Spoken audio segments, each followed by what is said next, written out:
Hello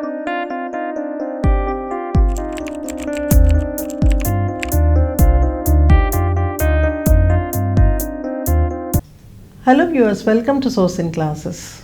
It has been quite a while since we had done the first series of Anthropology through Vocabulary.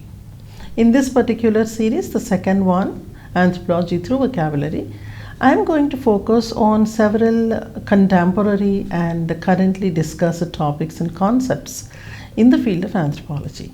The topics that I am choosing here will be of great help to you, irrespective of whether you are an aspirant of civil services, or maybe perhaps you are a college student doing your graduation or post-graduation whatsoever.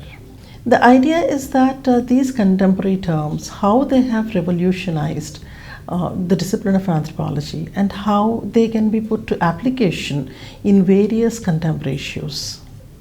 So towards that end, the very first topic that I have chosen today is Anthropology of War. As the term suggests, that looks to be very close to another term, that is defense anthropology or military anthropology. But then these two topics, anthropology at war and military anthropology, these two have their own different meanings and contexts basically. Now, in the context of anthropology of war, the focus is on understanding how the wars might have originated and how the wars and violence have been treated differently by different cultures, and how different anthropologists try to compare and try to understand the impact of culture on the so-called warfare. Now, it is in this context, there are multiple other things that have become the subject matter of anthropology.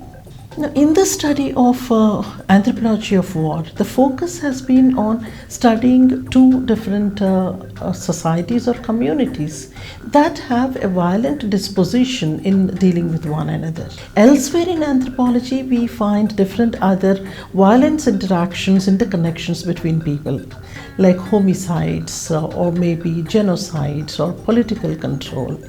But then when we talk about anthropology of war, we are talking about a methodological dealing through a violent means. Now, in the discipline of anthropology, different tribal communities, mainstream communities have been studied in the 20th and 21st century. Huge number of tribal communities such as Ifugawos, Zulus, Wakitol, the Nuer, the Tonga, the Yoruba, the Apache Indians, the Navajos, the Chinese, or the samurai Japanese warriors, to name only a few. Now, studying all this variety of tribes and cultures from across the world, anthropologists in the field of anthropology of war have come to a broad conclusion that war is a cultural universal, and it is not simply a cultural universal of contemporary times, but it has been so right from the beginning of the mankind. And it is not simply that. Anthropologists also were trying to understand that though it is a cultural universal, there is a difference in the modalities, in the way of warfare is conducted, and how wars are prepared for, and how the enemies are actually treated in the context of war. Now, it is in this context certain thinkers have to be referred to by you and mentioned in your discussions or your write-ups. It is here that the thinkers like Ottenbein have to be mentioned. Ottenbein specifically had dealt with what are the goals of warfare and what are the objectives and mechanisms of warfare. When it comes to goals of warfare, he was mentioning 4 P's. That is plunder, political control, prestige, and protection.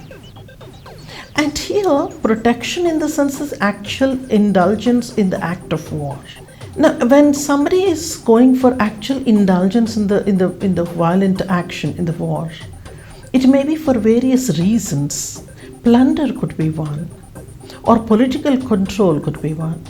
Ottenbein believed that early hunter-gatherer societies or savages have been relatively peaceful communities. In the contemporary anthropology, it is considered to be a myth. And it is not simply that. Anthropology at War is also concerned about military organizations and study of them. So within the military organizations, how the people who are really with weapons are actually conceived as or perceived as, and then how the people indulging in non-actual military action. So within the military, how the mental perceptions are towards the fellow, employees in the same organization. This is one other aspect of study in Anthropology of War.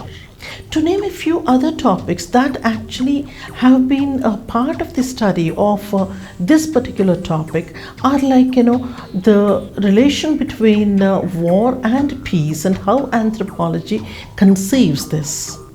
And in the contemporary world, how UN has been playing a role or can play a role as an organization that can establish peace and that can deal with the warfare of this nature in the contemporary times. So, putting everything in a nutshell, this is currently a very significant discipline or subpart of the discipline of anthropology, which is a burning topic, which has the capability of bringing to light different perspectives of culturologists so that the peace at the global level can be realized through a very young discipline of social sciences such as anthropology. Hope this particular talk had helped you.